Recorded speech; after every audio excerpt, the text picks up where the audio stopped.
Hello! I am so glad to be here. I hope everyone has had a good holiday season and they're ready to go back to work. Before I jump into the questions, I just want to remind you that now is the time to set goals for next year.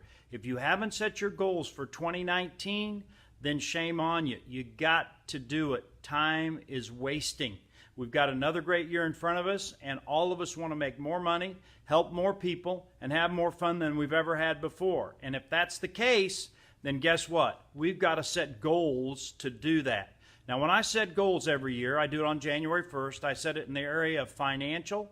I set it in the area of business. I set it in the area of personal. Yeah, I need to lose 10 pounds. I set it in the area of spiritual and physical fitness, as I mentioned. So anyway, the point I'm trying to make with everybody is set your goals and set them in all areas of your life. A goal is not a goal unless it's written down. It has to have a time frame, and you have to tell somebody important to you about your goals. If you don't do that, you're cheating yourself out of the extra boost you get from having people keep you accountable. That's why coaching works, and some of you that I work with know that one of the biggest things I do is I hold you accountable for what you said you wanted to accomplish, okay? Now, one other thing about goal setting. When you're setting goals, you have to set both activity and results goals, okay? The results goals are easy. I want to make $1 million. The activity goals, I've got to see 300 people this year, are not so easy, but you've got to do it and then break it down on a daily, a weekly, a monthly, a quarterly, and an annual basis, okay? So anyway, just thought I'd give you that thought before I start answering the questions today. Now, Amanda Boyd asked the first question. Her question is very specifically about her business, and she's having trouble getting people to continue to order the products that she sells. Of course, it would be great if every time they bought a bottle of shampoo, when they ran out, immediately they would order another bottle from Amanda. But that's not the way people work. So I'm going to give you just a couple of ideas, Amanda, that you might try implementing. One is to keep track of the date that in a Excel format, if you want to, of the date that the people purchased the product, okay? And then you know that the product lasts a certain amount of time. Pick up the phone 10 days before they run out and say, hey, would you like to come by and pick up some more shampoo? Would you like me to mail it to you? And I noticed you said you didn't say that you were doing that, but just like Amazon.com, you can mail it to them, right? And, you know, the other idea that I had was to do a price match guarantee. In other words, we will guarantee you the lowest price on our product of wherever you find it anywhere else. Most people aren't looking, so you're never going to have to pay up. For those people you're losing because you're higher price than someplace on the internet, then I think that's the people that you'll keep by offering that kind of price guarantee. And pretty soon they quit looking because they just assume you have the lowest price because you've offered this low price guarantee. It's common retailing practice, okay? So, Amanda, I hope that helps. And if anybody else in the tribe has ideas about that, how to build loyalty in retail products, that's what Amanda's looking for. Maybe you can reach out to her, okay? My next question is from Patricia. Patricia can drink a lot more than she looks like she can. I know because she was here for doing business at the table. And by the way, if you haven't signed up for that and you can afford to do it, you ought to, because what we're going to do is teach you how to have business at the table. Now, Patricia asked the question of, how can I do business at the table with my prospects and clients on a low budget? Well, first of all, doing business at the table has nothing to do with price. Now, you can't take them to McDonald's or Burger King or Taco Bell, but you can take them to a reasonably priced restaurant without any fear whatsoever.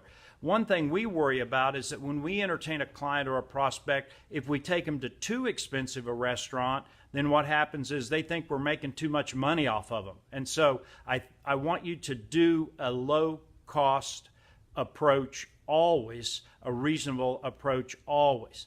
Now, if it's been a big sale and you're celebrating that with the prospect that bought and has become a client, then I think you can go to a higher budget. But unless it's a celebratory dinner, you want to have a standard, common business dinner kind of approach, okay?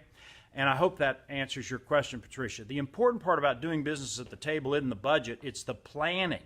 It's the idea of picking the restaurant, picking the table in the restaurant, knowing the people in the menu in the restaurant, having a reservation, having an agenda, when to present the material, when to do small talk, what to do small talk with. All that's covered in my book, Doing Business at the Table. And Patricia, you got a copy of that when you came to the seminar. So read that, I think, and it will answer some of your questions about what's important about doing business at the table.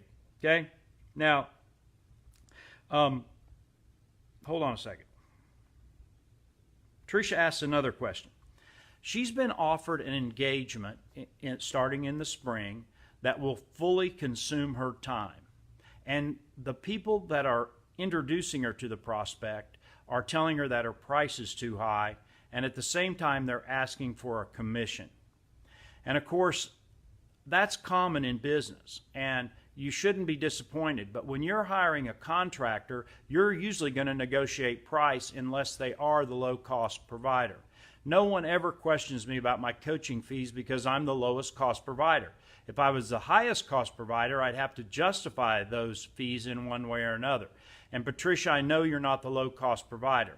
I know your level of experience allows you to demand the highest price in the marketplace. So what I would suggest is to make a decision. Would you be able to get work somewhere else at a higher price than you would at this long-term prospect in March? I always think a bird in the hand is worth two in the bush. But if by making this commitment you're going to give up several $1,000s in income this year, then don't do it. Just say no. Or hold to your price, let the prospect say no, and then you'll have the decision made for you, and you can go on and have price integrity with what you're doing.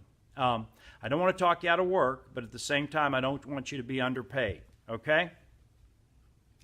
Next question is from Kimberly.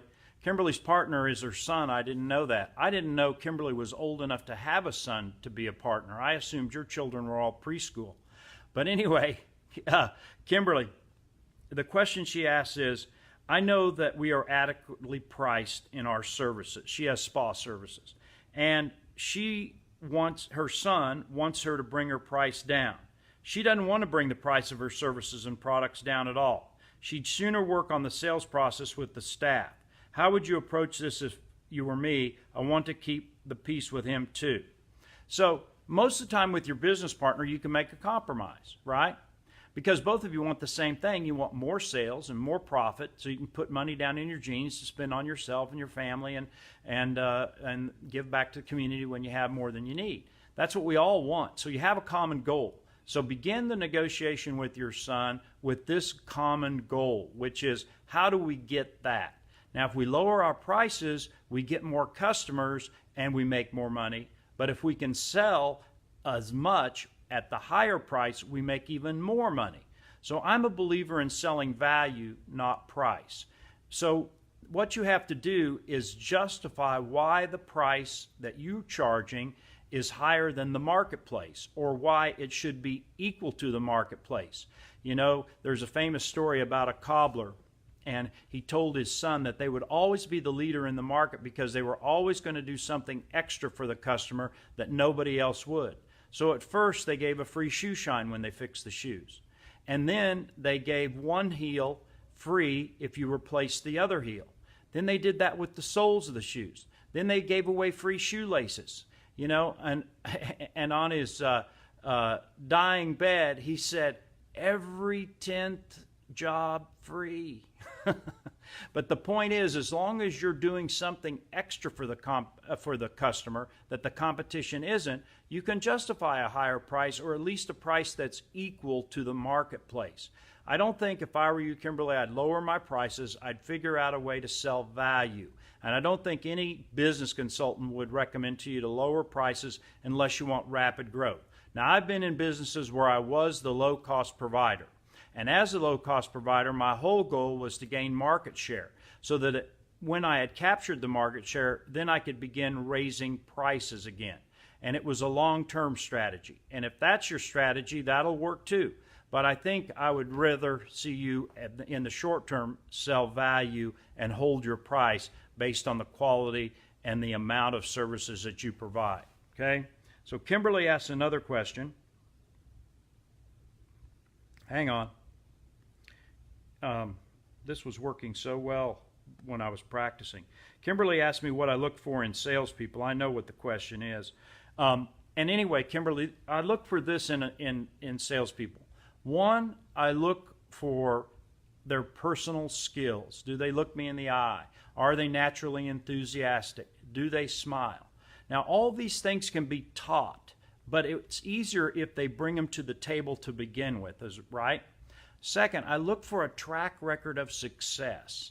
You know, when I was younger, we used to say trends follow a man. Now, of course, we need to be saying trends follow people. But trends do follow people. And so if they've been successful in the past, there's a good chance they'll be successful in the future. If they've had failures in the past, there's a good chance they'll have failures in the future. You know, I was interviewing a young man one time, and I said, how do you finish in the sales organization? And he said, well, I'm always in the top 10. And so I said, well, how many people are in the sales organization? And he said, 10. Well, you want to figure out where these people rank with their peers. What kind of grades did they make in school? What kind of leadership activities have they taken? Do their peers see them as a leader? And as you begin looking for this track record of success, I think you'll see that that will determine to a great extent whether somebody will be successful as well. I look everybody in the eye as a salesperson when I interview them, and I said, can you adopt to our system? Can you learn a new way of selling? Can you approach this with a blank slate? You know, can you recreate your naivete, so that we can teach you the right way and the right approach to doing this? I look for sales experience because, you know, frankly, some people just can't get over the emotional problems of being rejected and the emotional issues of leaving their comfort zone. You know, it's not natural to answer an objection. The natural approach is just to adopt to what the prospect is saying.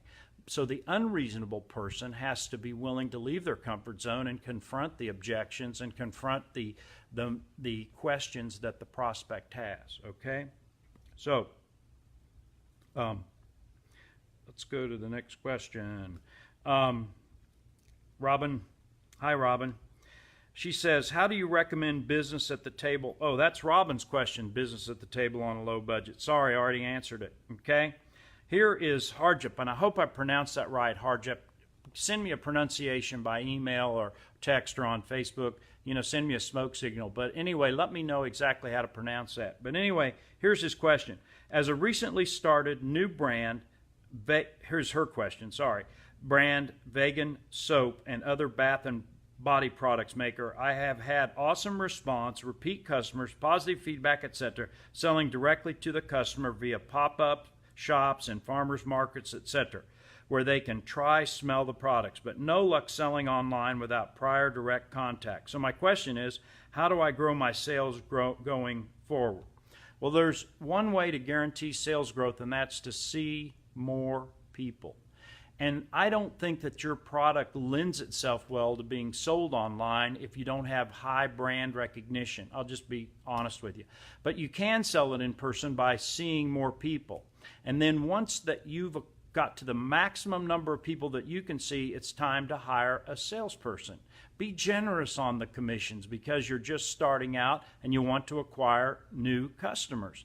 And so once you get ready to hire a new salesperson, I'll be glad to answer questions about that always. But when you hire that salesperson, you're probably going to do it as an independent commission salesperson. So you pay generous commissions and reward the salesperson for their success and get ready for lots of turnover. Because as an independent contractor, if they don't have instant success, they just can't afford to stay with you. So that causes turnover. And also because people at the lower end of the sales pyramid are the ones that are looking for straight commission jobs, or at the very top of the pyramid if the opportunity is great.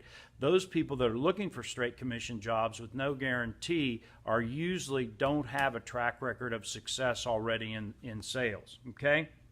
She says, so I hope that answers your question about how to grow your sales going forward. I'm not sure that it does, but There's two brothers that follow each other everywhere in selling, and most of you know the answer. See more and sell more. And these two brothers are inseparable, and that's how you can sell more.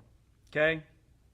Val says, I've been exposed to some great ideas. Jordan Belfort's, Grant Cardone, Ty Lopez, just to name a few. Well, I hope everybody here is reading authors. You know, I had a meeting with a multimillionaire this morning. He's probably worth $50 to $100 million. And we had coffee and we were just talking about it. And one of the questions he said, what were the two best books you read last year? And I love the question because this guy understands that the only way you get better is by the people you meet or the books you read, listen to, or watch, right? And so anyway, he was still trying to improve despite his unbelievable success. So Brad gave me a couple of books that I thought were really good. I gave him a couple of books that I thought were really good. And I hope, just like Val, that you guys are reading and looking for new ideas all the time, because that's the way you grow. You wouldn't be listening to this live video if you weren't trying to grow and improve and do better. But anyway, so his question is this: what are some thoughts or practices that are being circulated today that you think are damaging to up-and-coming entrepreneurs, wantrepreneurs? Well, heard a very famous sales trainer say, I don't believe in a canned approach. And I thought to myself, this flies in the face of everything I've been taught and everything that I see the Fortune 500, the Fortune 1000 companies doing.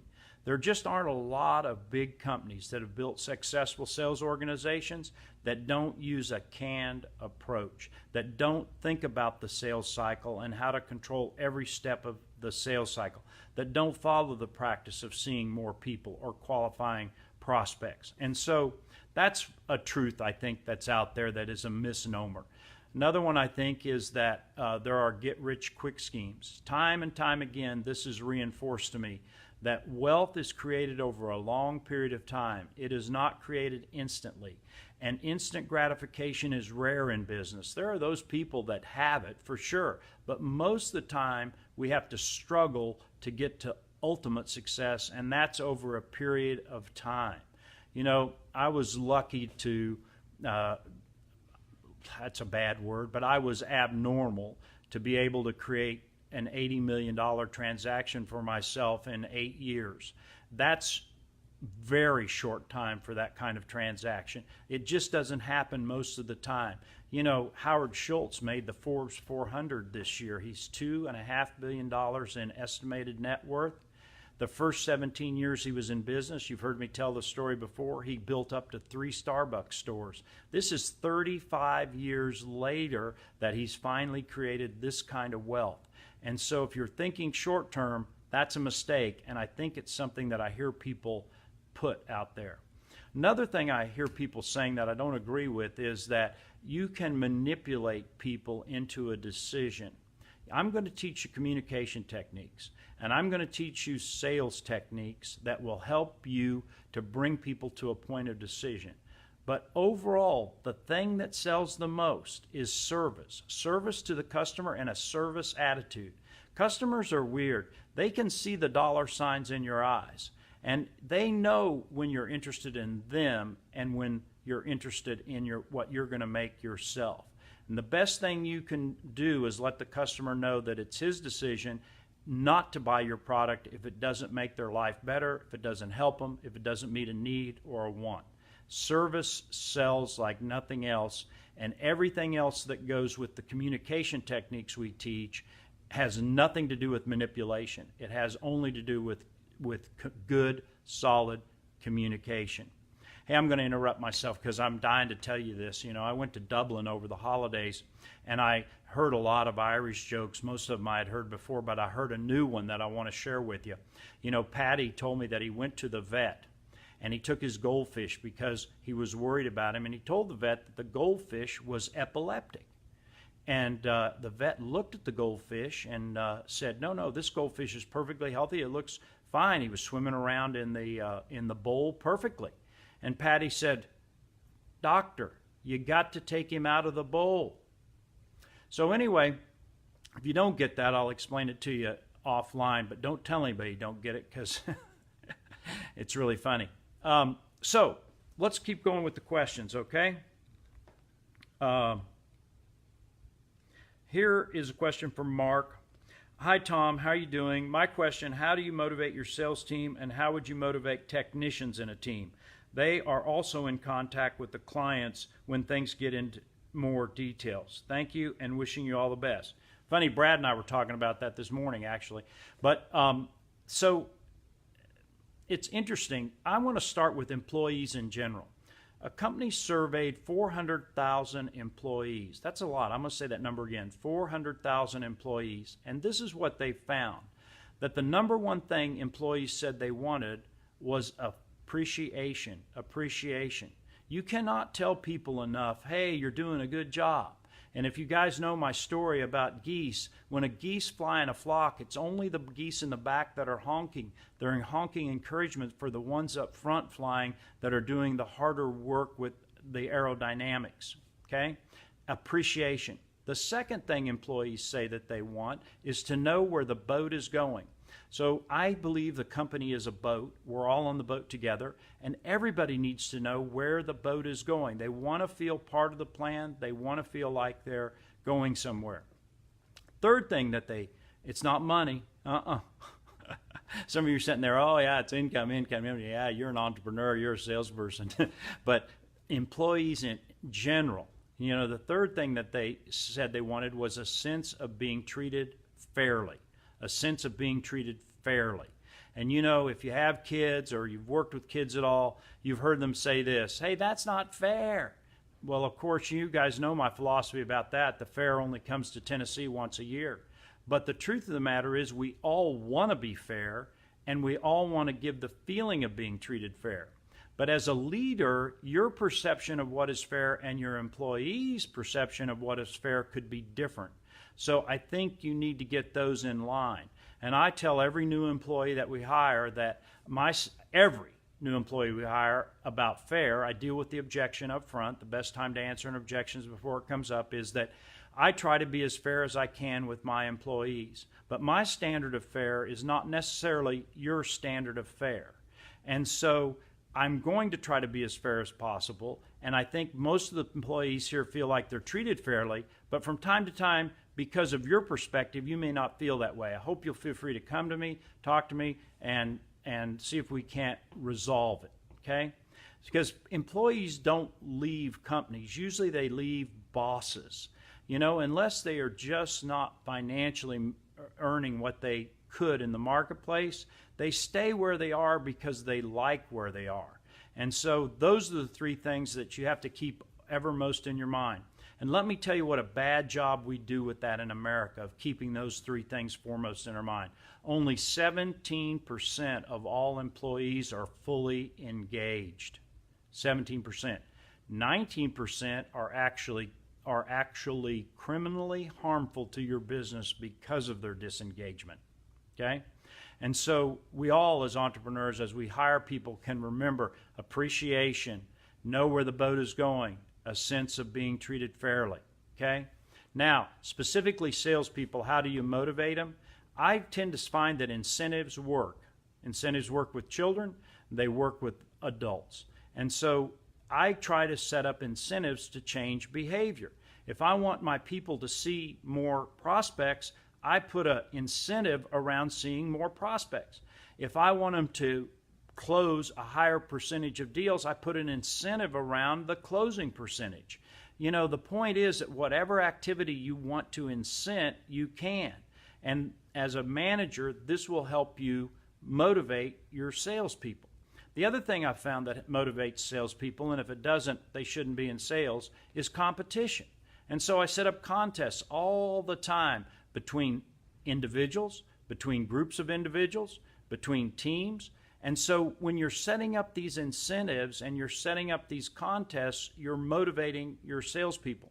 Usually it isn't anything you directly say. It isn't like, look, you got a wife and 2 kids, you got to make more money. That doesn't motivate anybody. Motivation comes from within. But we can create influences which activate an individual's motivation. And that's what we want to do, okay? Now the technicians are the same. They'll respond to incentives the exact same way. You just have to incent the behavior that you want, okay? So, we're doing good. Next, Lisa. Hi, Lisa. Hi, Tom. 5 key checklist points for a bridal stylist to determine if a new hire has what it takes in sales. Well, I don't think it has anything to do with bridal stylist, and we sort of touched on this before. Look for a track record for success. Look for their personal skills and their personal hygiene. And that may seem funny, but I've talked to plenty of salespeople who had bad breath, who came with alcohol on their breath, who came disheveled, and so this is going to be an indicator, right? And I've got a list of red flags that I look for in the interviewing process, and I'll send that to you, but remind me of it. Send me a message on Facebook or something, and I'll send you that list of red flags that I look for. Sloppy resume is one of those, things like that. But anyway, I think it's the same for all salespeople. The important part for you, though, is that you've got to create an atmosphere of greatness. That's your job as the owner and entrepreneur. Create an atmosphere of greatness where your salesperson that you hire can be successful. I'm working with Luke and Jeff, and that's what we're doing. We're creating an atmosphere, a track that the salespeople can run on so that they can be successful when they join the organization. It can't be good luck, you'll need it, here's a desk and use your cell phone. It's got to be a system and an approach that they can follow, and that's your job as the entrepreneur, okay? That's my last question. And now I'm right on time, too, so that's good. Sean likes it when I finish in 30 minutes, But anyway, guys, I want you to know we can have a great year this year. We can just have a fantastic year. And I've been learning and growing by doing this as much as I hope you're learning and growing by doing this. I learn something every time I do this, and I also learn something every time I have contact with you, and that makes me feel good and full of life, and I think it'll make you feel good and full of life too. And I appreciate this opportunity sincerely. I'm saying this sincerely. I appreciate this opportunity to talk to you and have some small influence on what you're doing. Somebody said to me the other day, they said, Tom, the greatest compliment that your employee's given you is that they've followed you for 30 or 35 years. And I thought back over all the people I've worked with and how they've continued to work with me, whatever the company was and whatever the project was, and how they've supported me. And I hope that you will be creating those kind of businesses where the people that you work with never want to work with anybody else because you're the kind of person that they want to follow and you're the kind of person that rewards them properly. So thank you very much for this today, and I'll see you in a couple of weeks, okay? Bye.